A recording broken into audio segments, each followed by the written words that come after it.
Good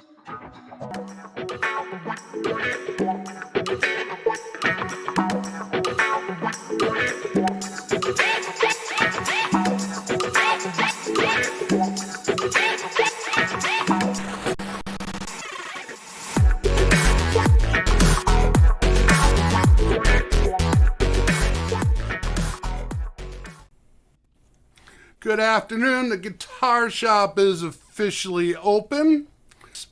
Lovely Saturday afternoon, at least in my neck of the woods. So, a host is me, Daniel B. Tom Lamog is venturing on other things, and we have with us Mr. Michael O'Connell and Mr. John Demarco to help us out on this. Hopefully for the rest of the year, we'll be bringing you all sorts of different things that are all concentric to this, the guitar. So let's see, where was going to start into an introduction into electric guitar amps this week or this month. Last month we did a little going over on the acoustic amps. We're going to show the difference of the electric guitar amp from the acoustic guitar amp. Plus, we're going to do an introduction into overdrive, distortion, and my favorite, fuzz. Let me bring up this and share this with you all. It'll be all these different amplifiers I found that were pretty interesting. I didn't share it. My bad. Thank you. Bear with me, folks. All right, here it is. Little ragged and torn. It was, again, 4 watts. If you can imagine that, probably less than a transistor, the old transistor AM radios. Had one single volume knob and one input. Now, let's move on. The granddaddy of the big amps, the Marshall 100 watt. This is from 1969. You notice it has the different inputs, but they really didn't. Really, all you did was plug in the input 1 and turn all the knobs up, and that's how pretty much the Marshall sound got to be, and that's how they got the overdrive out of them. Moving on. This is what Fenders have turned into. This is a Fender Twin Reverb. There were many different, there was the Fender Super Reverb. At the time, I don't remember too many of the smaller amps from back then. Again, on these, and you're going to start seeing the pattern, that there's 2 channels. There's a clean channel. Can y'all see my pointer? Yep. Okay, so there was a clean channel, and then there was an effects or a dirty channel. Right, I brought up this particular concert. This was a Concert 2 amp they started making in about the early 80s, and I brought this amp up because I actually had one. Mine was hot rodded. I managed to get it from a guy that actually used it in Nashville studios. In a Nashville studio. Couldn't say what studio it was. So let me show you. I got a shot of the front panel here. This one didn't have it so much separated as the knobs were push-pull to get to the effects and to what channel you wanted. One input. You can overdrive in this one. You could overdrive the volume with this gain knob, and that would give you an amplifier overdrive. What you're doing is and it'll come up again and again during this presentation of overdrive. You're overpowering the amplifier above its limits, and it's really gives you those great dirty sounds that everybody likes to hear. In this case, one of the things I wanted to point out was a presence knob, and a lot of amplifiers have them. presence was a way of controlling your upper end, the upper frequencies, and you could brighten up when you were on distorted, when you were doing a distorted or overdrive effects, that it would help you to bring out the highs more, because you tend to lose the high ends when you're starting to distort an amplifier. And this was a great sounding amp, by the way.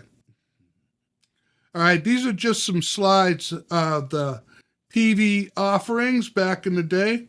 Again, to point out, you had that. In this one, it's not so much a 2-channel. It depends on what input you wanted to do. And with the pre-gain, which would be normally your regular volume on the amplifier, then you could overdrive here with the master gain to get a distortion. Again, there's that presence.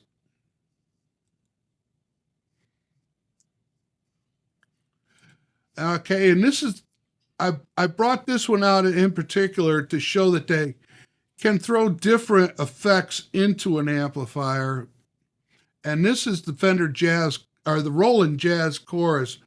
Fantastic amplifier. It was really used a lot in jazz and blues players, loved it. And I got a front panel on this one. This is the area where you can control the chorus. You can control the speed and the depth of the chorus. This also had a distortion or a clean channel.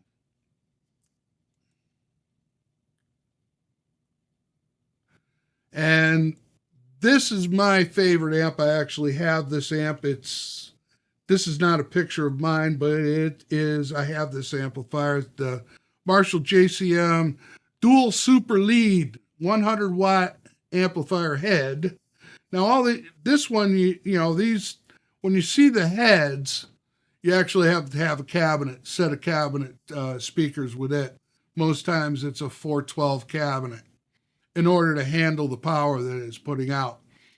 The thing that I love about this amplifier is that even though you have the two channels, and they're switchable, the one input, 2-channel switchable, there's a button here and here that you can get different effects out of this amplifier. You can do a clean just by using the volume and having the button in a certain position, and you can actually dirty it up using the gain. When you go over to the ultra gain, there you can get distortion, and when you push the button in, you can actually get a fuzz effect out of it. And a lot of it's done using the equalization to get a little better tones. And there's that presence knob, as I told you.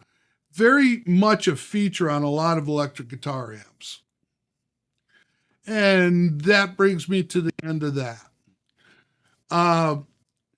Any questions on just the basics of getting into an electric guitar amp? Learning control over an electric guitar amp is the most important thing, because you can get yourself really sounding god-awful when you first start picking them up. So it's a matter of getting it, trying it out, play with the controls, and see where you can go from there.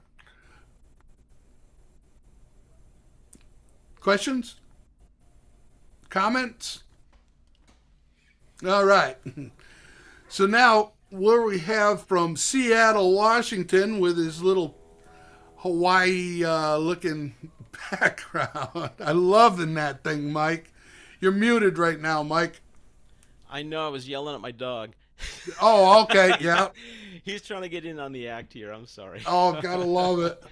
So as you can tell from my background, I'm in beautiful Seattle, Washington. Yeah, the beaches here are always warm and sunny, and white sands with palm trees. I love it. No, the joke up here is that we always tell people it rains all the time, which it does. I got to tell you, it really does, because we like it here the way it is, and we don't want to see people moving into Seattle. So just keep that in mind. All right, so I'm going to talk about Overdrive, just and give you a little demo on it. I'll preface that by saying Daniel's the electric guitar player. I'm just picking it up and learning how. And I'm not going to demonstrate it, but you can use Overdrive or any effect that you see here or elsewhere with an acoustic electric guitar. And Overdrive itself kind of warms up an acoustic guitar a little bit. It gives it a little bit edgy tone to it. So please don't think you have to have an electric to do these things.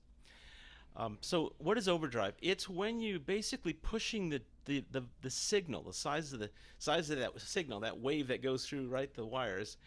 The peaks are and the troughs are bigger than the electronics in the amp were designed to handle.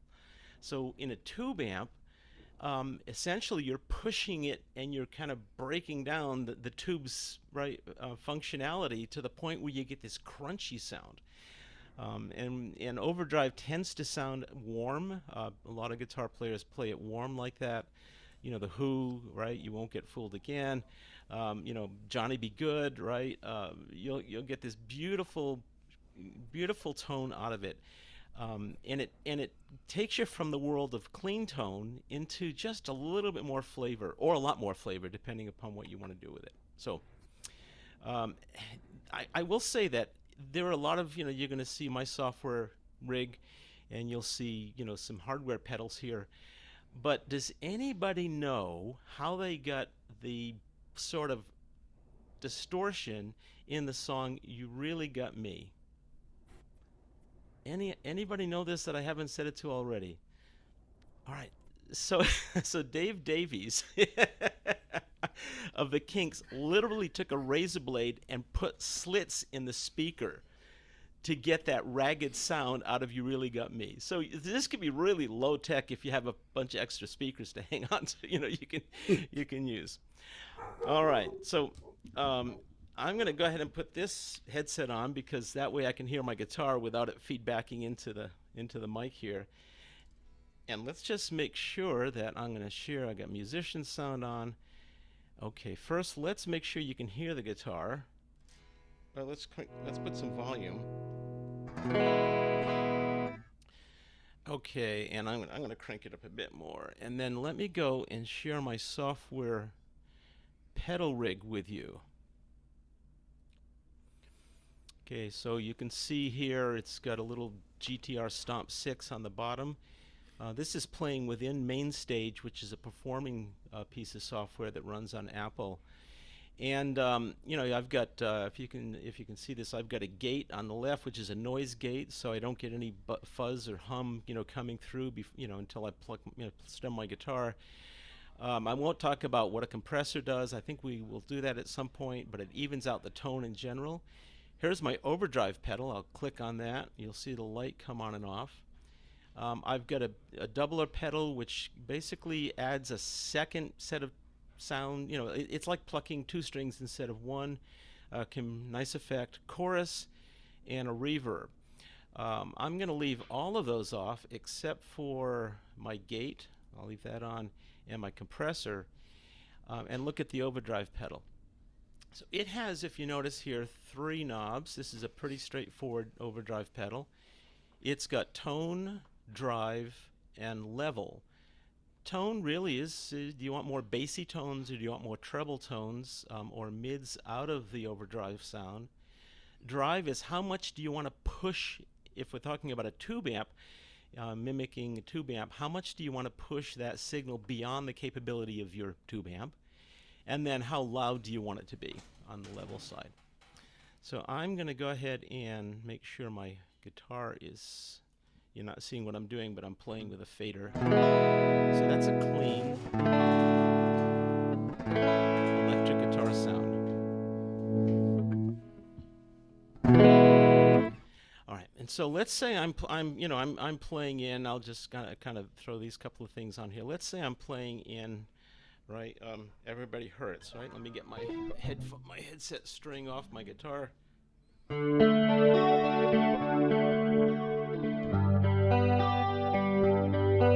won't sing it for you, But you remember in that song, it goes into a bridge, and the bridge is like,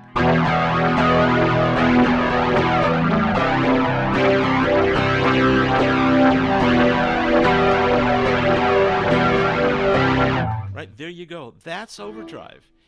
And one of the things that I recommend you use, and I'm gonna adjust it to show you how that happens. But one of the things I recommend you do is if you're listening to a song, and you can go Google this, are they using overdrive, for example, or are they using fuzz or something else, is to listen to the drive sound and then get your you can, by the way, you can get pretty inexpensive software pedals within a little rig like I have here, and then play with it so that it sounds like, if that's a song you're trying to achieve, play with it so it sounds like that tone. So if I pull this down a little bit, right? I'm going to shut off these to not cloud the signal, but if I go no overdrive, and then you hear that it just pops up a little bit. So it gives it this little kind of a little bit of hint of gritty sound. Or if I push this up a little more, you can start to hear it kicking in a little more. And if I really want to go over the top, right?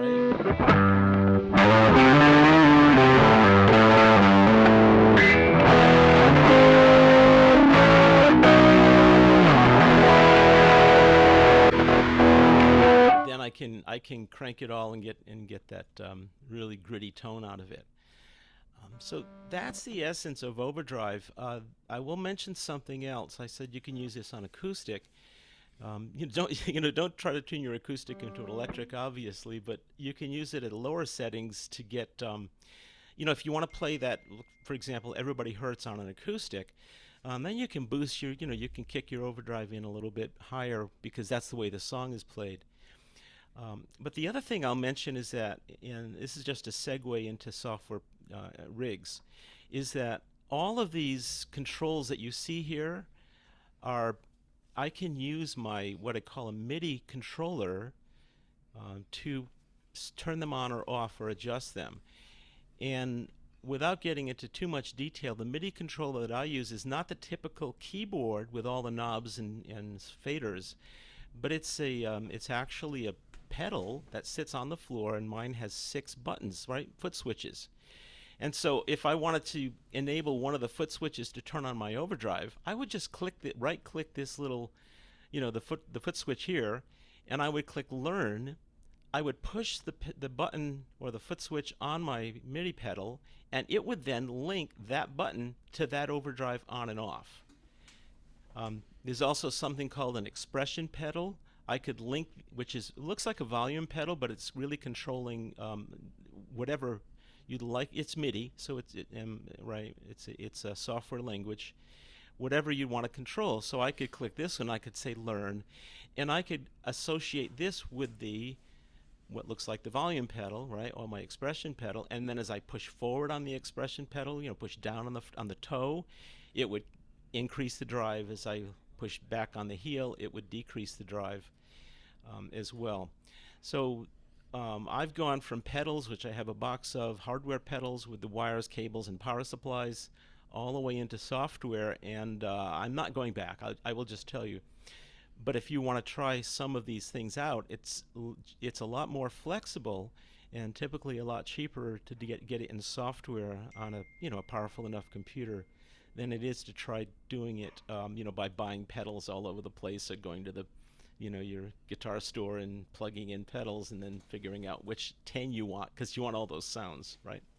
Okay, so that's what I've got to say. Any questions, or are we going to hold those till later?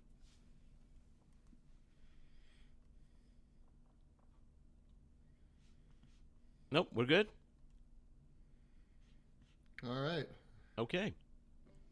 Well, I'll jump in. This is John Demarco. I'm calling from sunny Minnesota, where it's a balmy 45 degrees. That's a heat wave, by the way. We've been in the sub-zeros for a couple of weeks, but we've got real spring here. And I'm going to show you just what a hardware rig might look like. and kind of talk about a few things.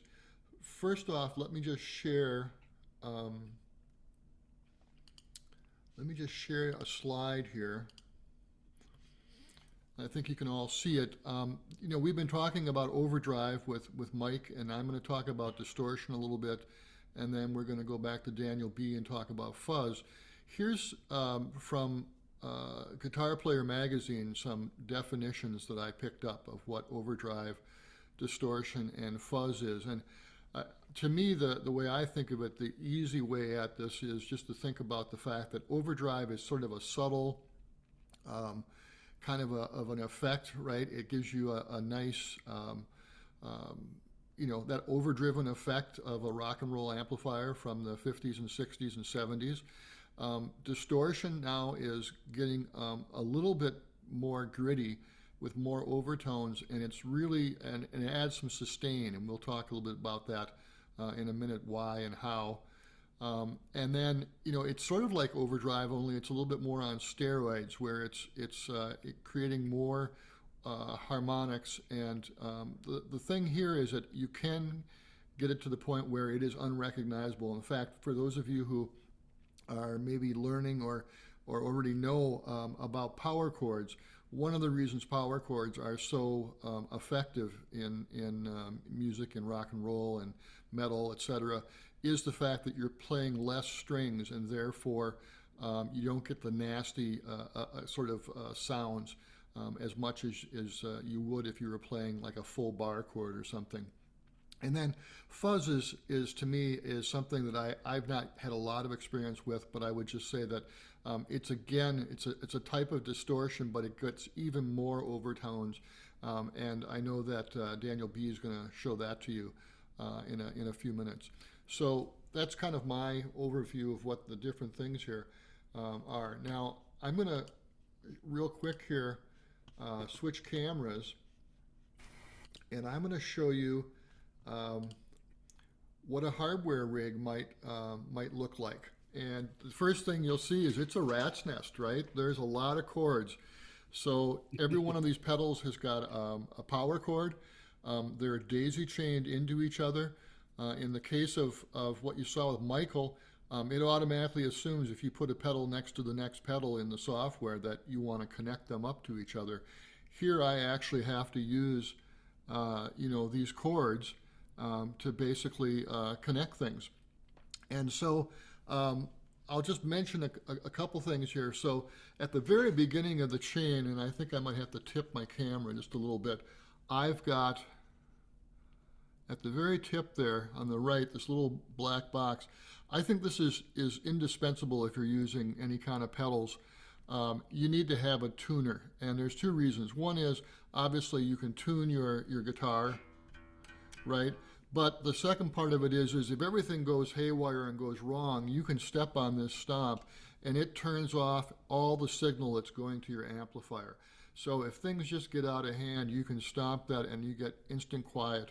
And let me just say that from experience, it's a good thing.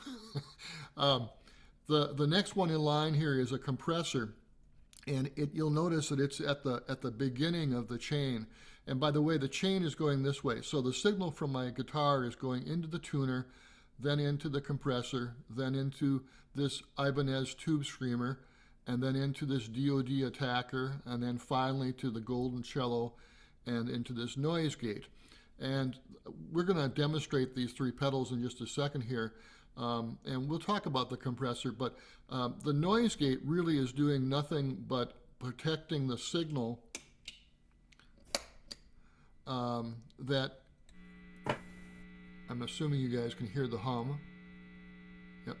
So anytime you add, and as Michael pointed out, anytime you add an overdriven sound, you're going to kind of move the floor of the sound that's going into the amp and coming out of the amp, and so those buzzes show up. Now I'm also happen to be on sort of a semi-hollow guitar called an ES339. It's a little bit smaller body of ES35 like B.B. King used to play, and so you know it is quite possible with these P90 pickups, just like with single coils, to pick up overtones or noise from even fluorescent lighting, etc. So between the pedals and your environment, having a noise gate of some sort is usually a good thing. So I'm going to start off here by demonstrating this by just playing a clean sound. And you guys can hear that okay? Okay, perfect. So,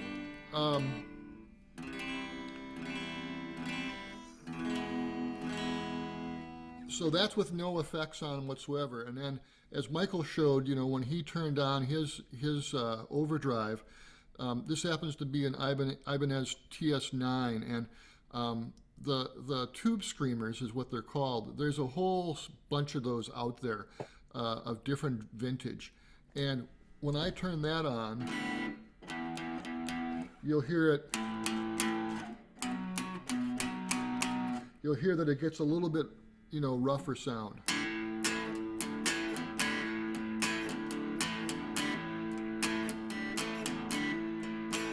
And I'm going to try to play the same licks with each one of these so you can hear the difference. So here's without any of the overdrive.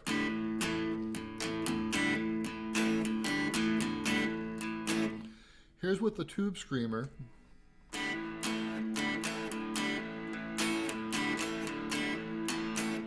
And by the way, hey John, can you kick in more of the drive on the tube screamer? It's really difficult to hear the difference. Turn the volume up on it. Sure. Yeah. Or the drive input itself. Yeah, the drive on it. Yeah. Mm-hmm. Maybe crank it all the way. Tuner need to be turned on. No, the tuner's got to be off. Okay. I hear a little more. Yeah. Yeah. Okay. So, and I can turn it up all the way. And I was going to twiddle some of the knobs here. But it is kind of a subtle thing. By the way, I've also got it set at what they call unity gain, which is when you set up your pedals, you usually look for what's my loudest clean sound, and then you try to find on the pedal, if it has any kind of a volume control, what's the equivalent level of sound, even though it's going to be more overdriven. And then you can punch it up a little further if you've got room on the knob, right? And a lot of people use a tube screamer to literally boost the sound for guitar solos. And I'm a rhythm guitarist my whole life. I don't play much lead, if at all, maybe a little bit on some blues stuff. But that's what that is. Now we get to distortion, and that is not as subtle by any means. So this is the DoD Attacker. It's about 30 years old. They make one similar to this now. It's made by Digitech. This one happens to be about 35 years old. Now, if you listen to this one,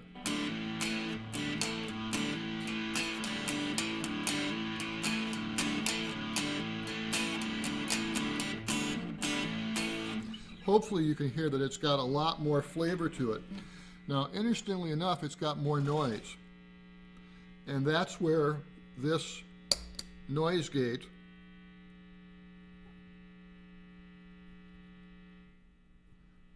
comes in. Is now you'll hear the hummers.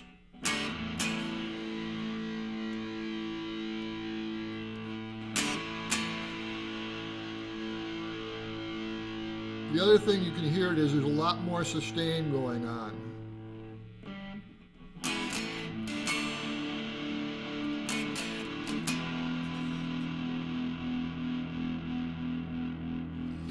Now, the interesting thing about this pedal is, in addition to giving you, some level of drive, and I've got it turned all the way off, it actually has a compressor built into it. And so if I turn the compressor up, you'll hear two things. One is my background noise gets louder, so I might have to turn my gate up. And the sustain should be even longer.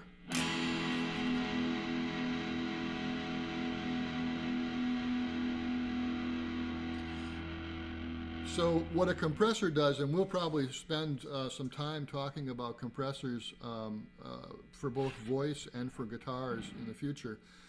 It does sort of what it squishes the sound. It makes loud sounds less loud, and it makes quiet sounds louder, essentially. And so what happens is, if you think about when you're strumming your guitar, maybe you hit the bottom strings harder than the top strings, and it's bass heavy. Well, this will tend to kind of even that out.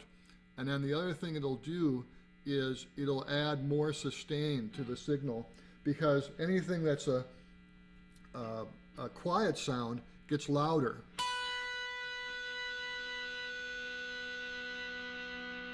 So you can hear that sustain on that note lasting a long time. Now it gets a little distorted, which is good. That's what we want with this kind of a pedal.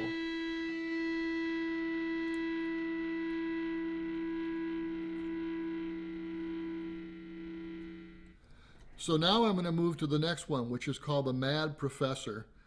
And this one is, the difference between these two pedals in my mind is the Attacker is got a brighter sound to it, I believe, and the Professor's got sort of a darker tone to it.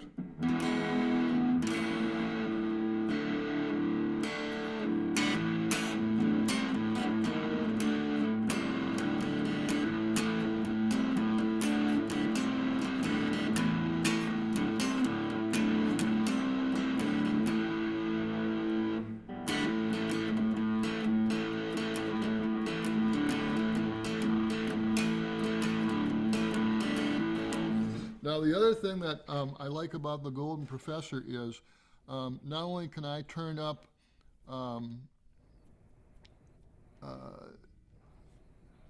that distortion, I can also change and add a little bit of delay into it, or delay. John, can you move that more into your picture? Oh yeah, let me twist the camera. There you There go. we go. Yeah.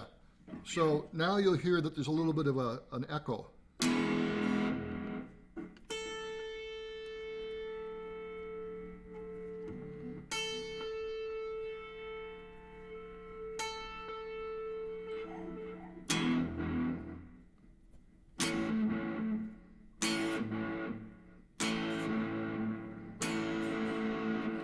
And then the other thing about the Mad Professor is its sustain is much longer than that Attacker.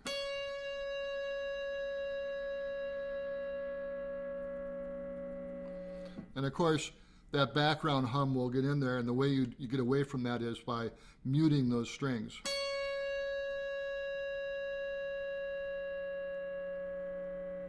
So again, 3 flavors of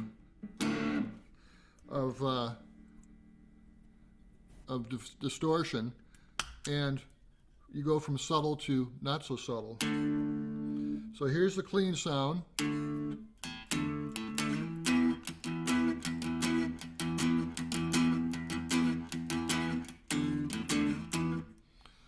Go to just the Ibanez.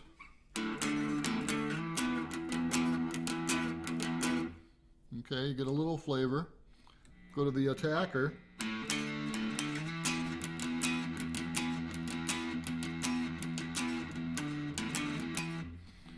Or we go to the Golden Cello.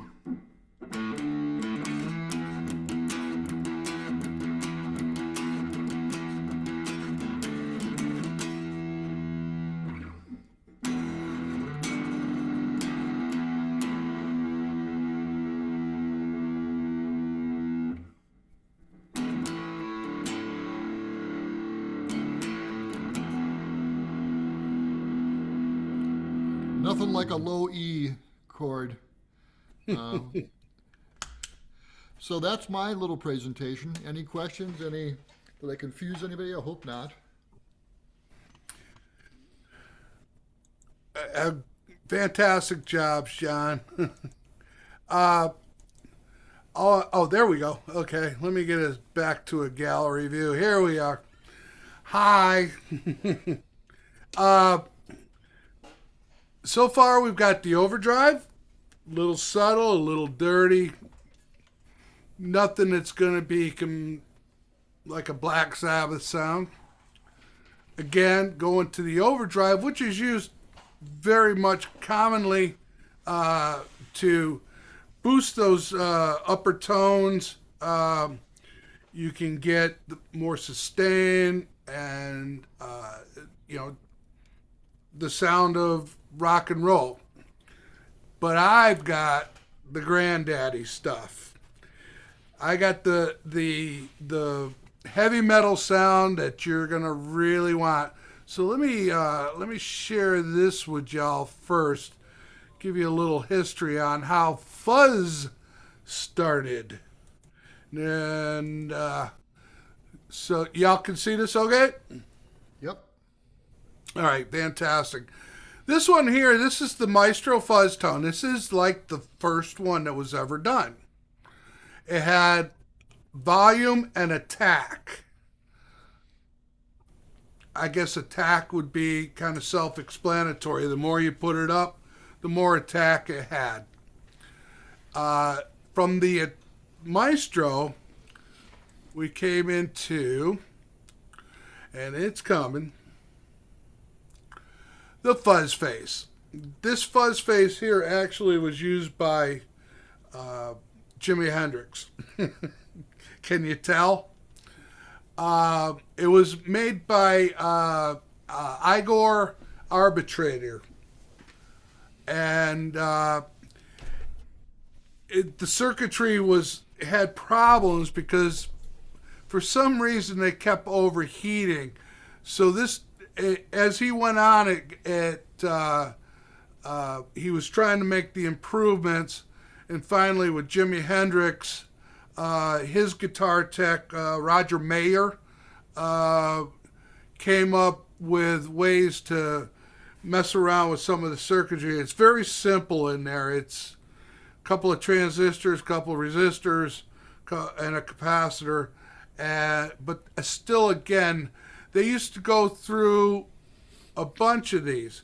It was known that Hendrix would maybe get 2 weeks out of one because they used to overheat.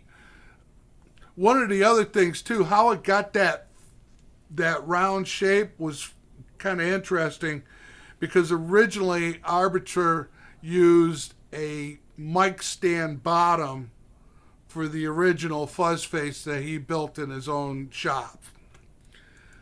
Okay, now here coming up, come on,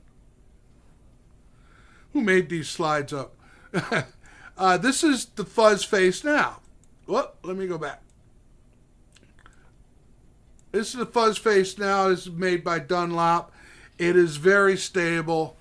And 2 controls, volume and fuzz. Fuzz, the more you turn it up, the fuzzier the sound gets, which is really you're pushing the upper mids into the highs, which creates that real fuzzy sound that you so know and love.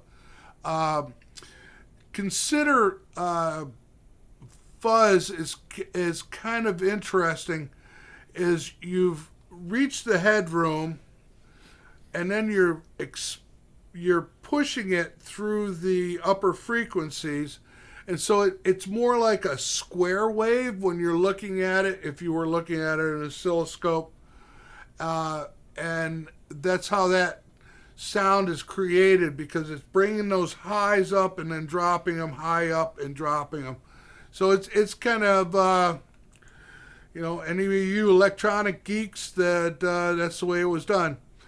The reason I put this one into the mix was to show that there are different fuzz modules that you can get, different fuzz pedals that have fuzz and delay, like the Mad Professor.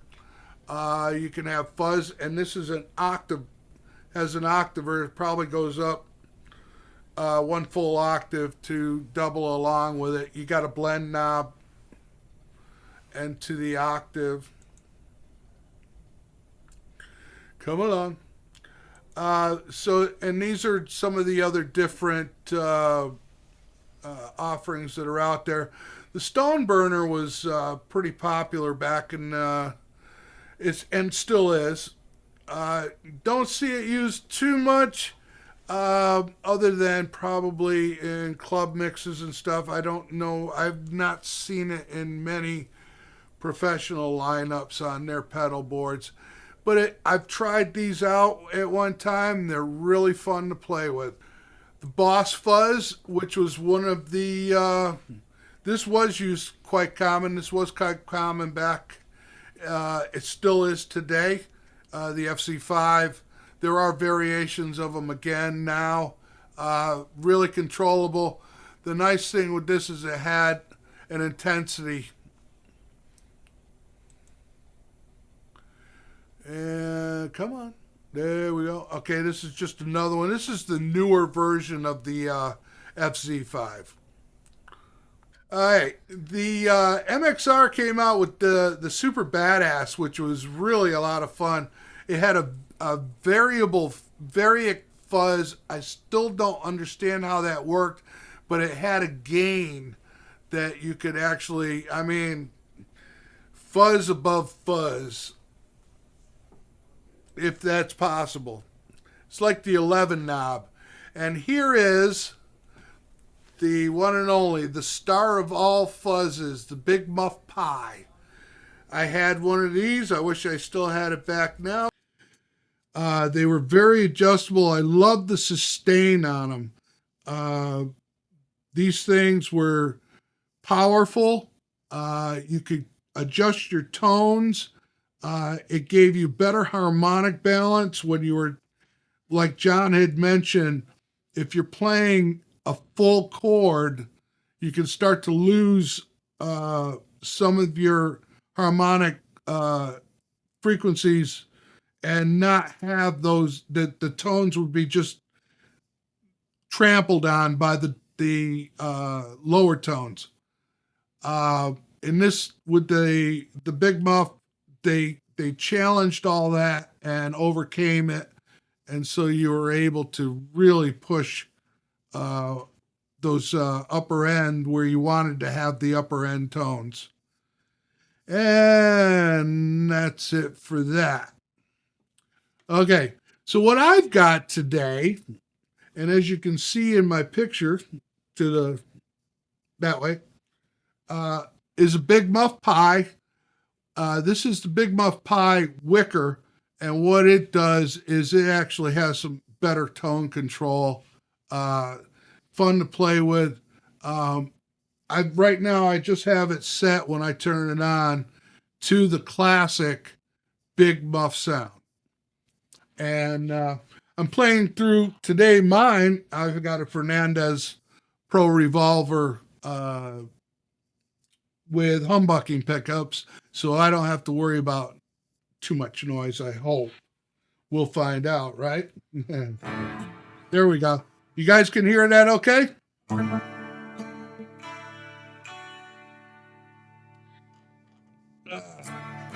Okay, so here is what this bad boy sounds like.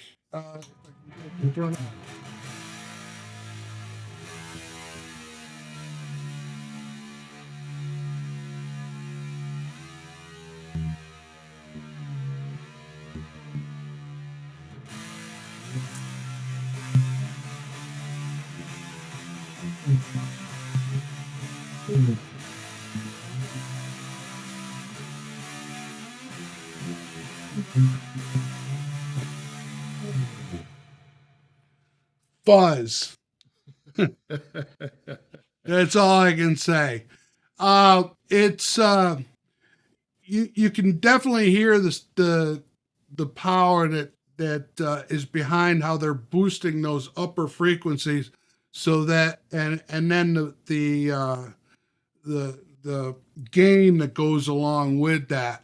Now all I'm using is my little Taos crate amp, 30 watts.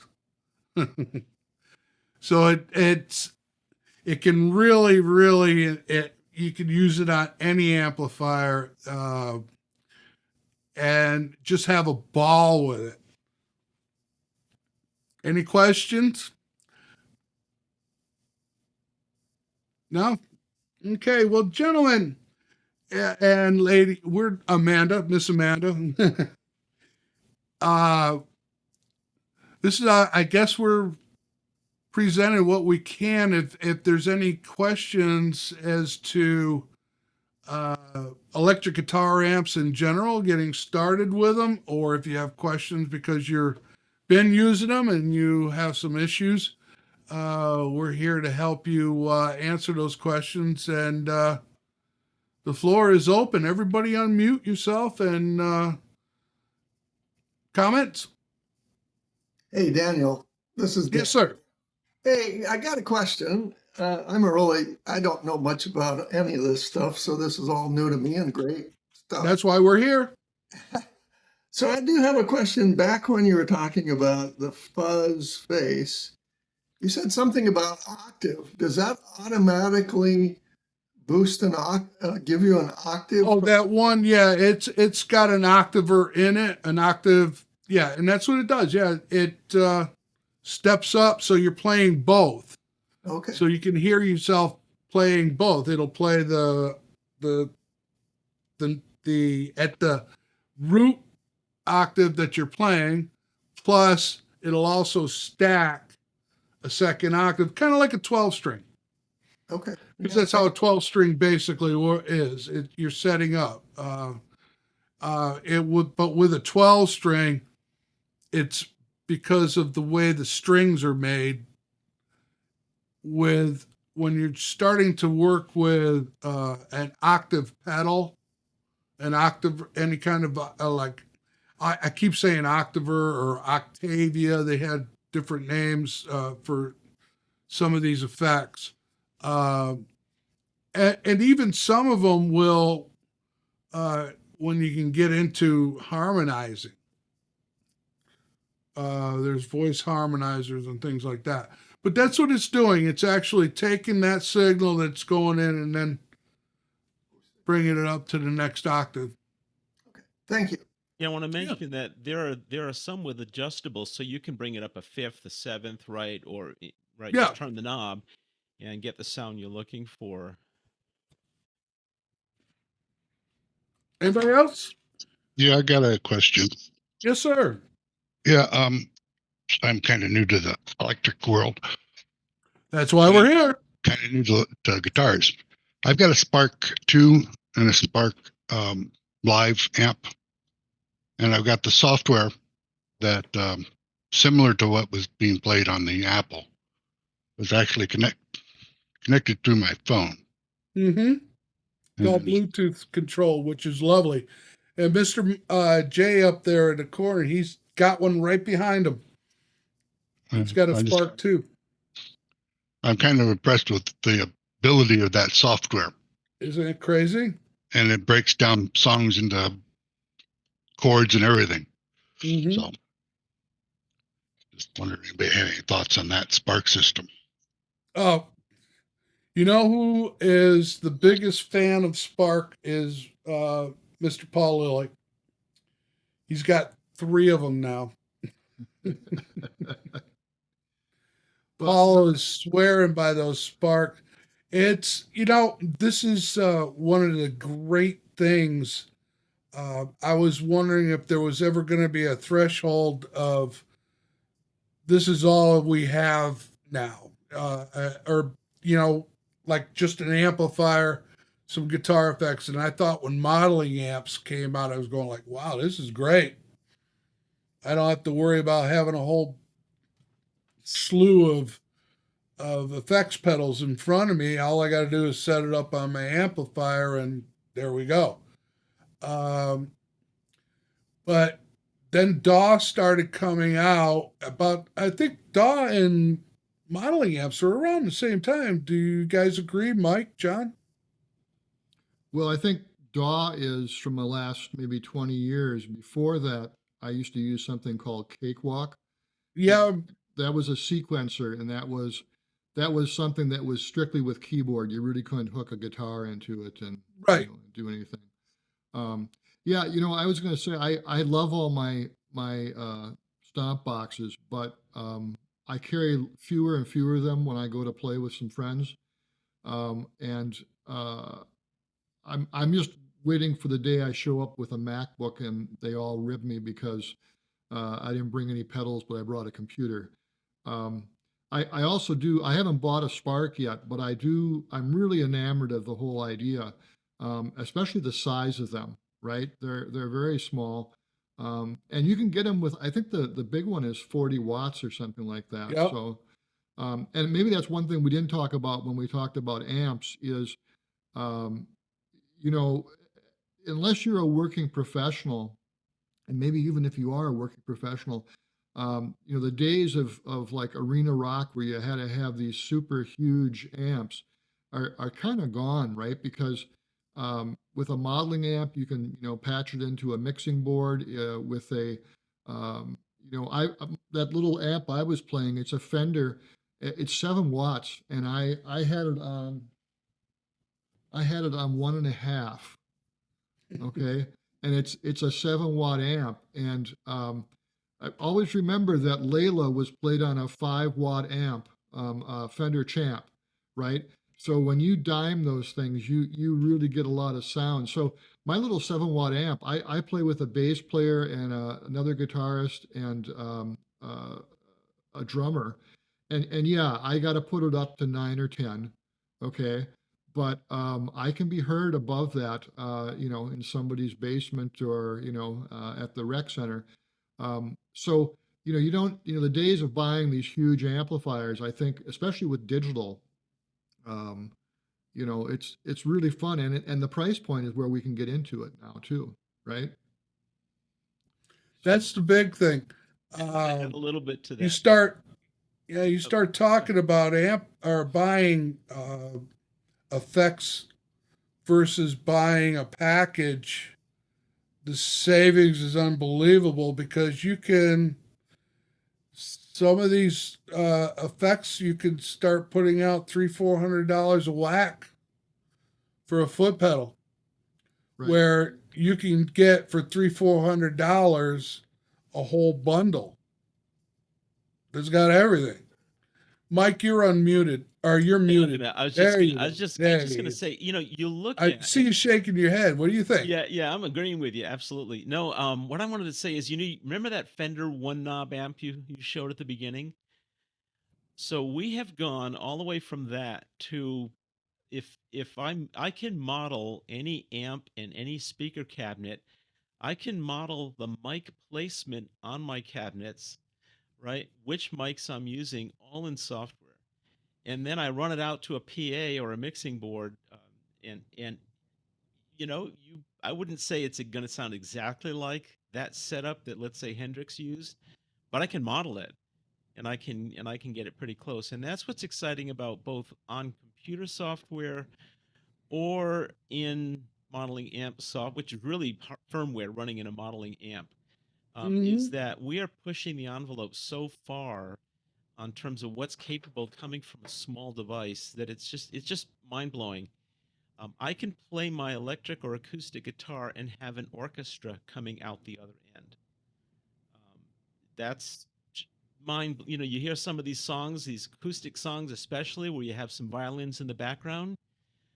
You can do that with software today, and it sounds like because they sample, pick an orchestra, right? The symphonic, they sample that sound, and then that's what they produce to the notes that you're playing. Um, so that's why I've kind of moved out of the hardware end of things. The modeling amps are sort of a hybrid, right? But in terms of being able to just get different sounds and tones and right and try out different things, my MacBook is just yeah. I fell in love with it. My wife thinks I should marry the damn thing, but anyway, that's what I wanted to add to it. Which just amazing. It is. That's why I kind of wanted to show that one little Fender because of how where we are, just because of that little amplifier into what we know and love these days.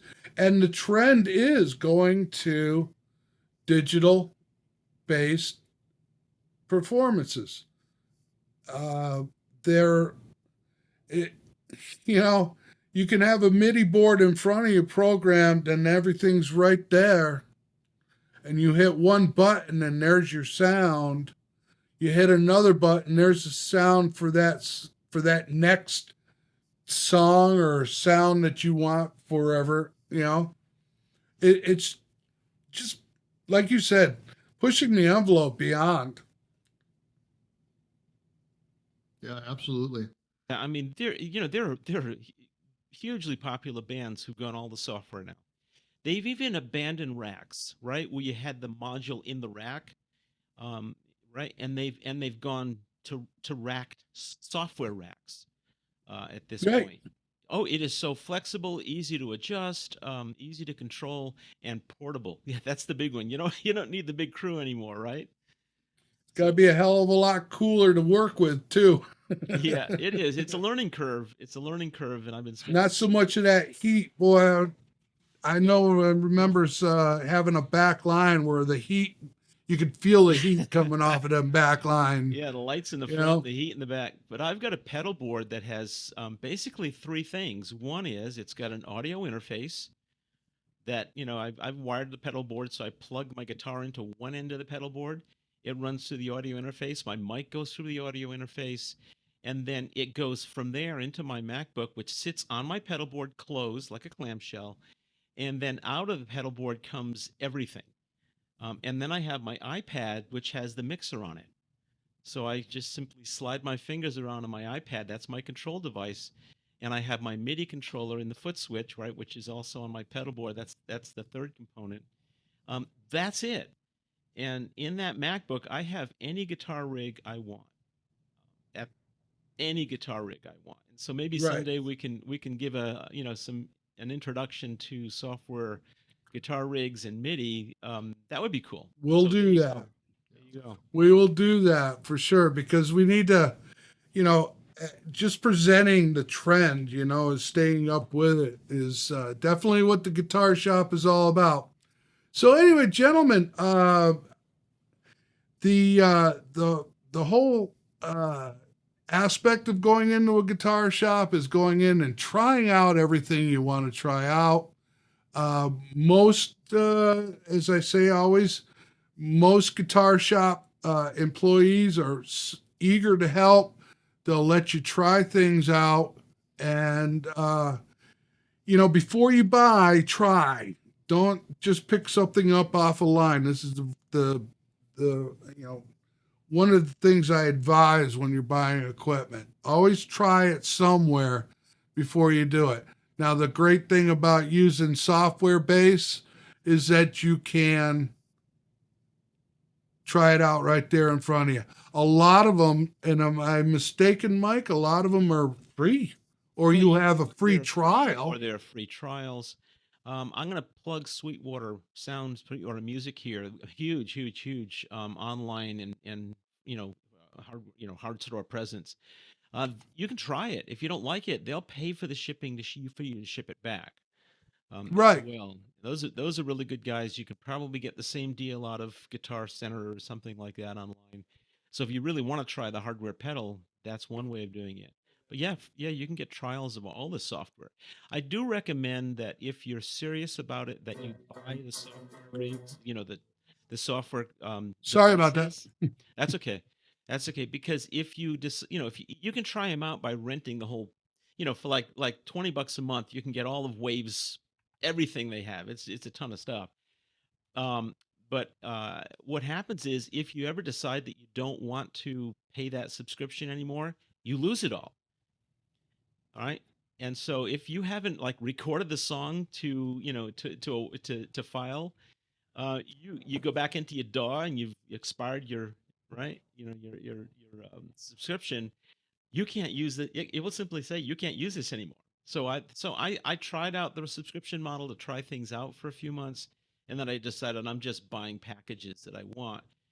And you don't have to go crazy, right? You can get a package that has more effects than you'll ever live with, right? You'll ever be able to use for cheaper than the subscription in the long term. So there you go. And the other thing I was going to mention is, that you do have these sort of trial versions that you can get, Amplitude and a few of those others, and we could list them for you at some point. What they'll do is give you a couple, 3 pedals for free, and then you can try out the other pedals. But what they'll do is that every once in a while, intermittently, they'll put some noise in there or beeping or something like that, so you can't actually use it for a recording or actually even enjoy it yourself. But it lets you hear what that software module sounds like. And I've been through a lot of those before I've purchased anything. And then, finally, if you've got a Mac, you've got GarageBand, and it's got a ton of effects for guitars. And we can certainly do a segment on that in the future if anybody's, interested. On the PC, and I think we did a module last year that I was part of. You can use, it's more of a recording device. It's not so much a DAW. Audacity is more recording. Audacity. And Audacity is free, and it does not have a lot of choices, but it does have some distortion, filters that you can use with your guitar there. So there's plenty of places to try this stuff out. And if I was starting new today, I would not own all the pedals that I own. For one thing, I don't use them all. I pull them out and play with them once in a while, but I maybe bring 4 or 5 with me when I go, to get together with the guys. And, the days of me hauling around 20 pedals on a big rack is just not happening. So on that, I guess, any more questions, comments, guys?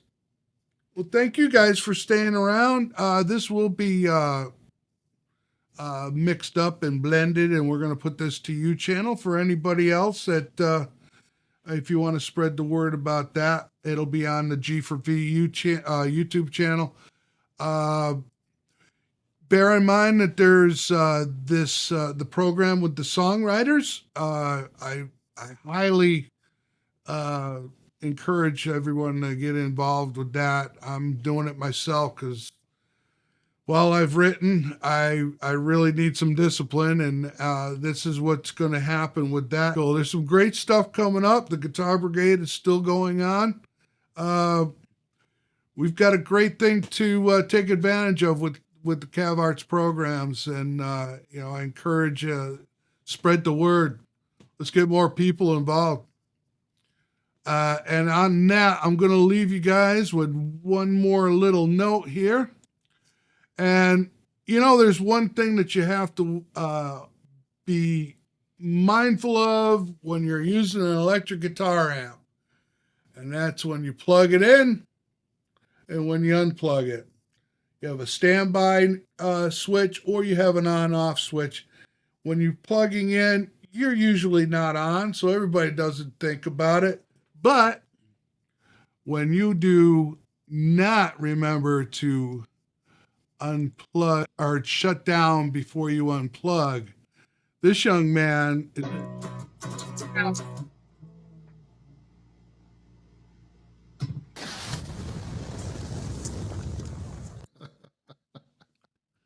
And on that happy thought, my friends, thank you all for joining in. I'm going to stop the recording now.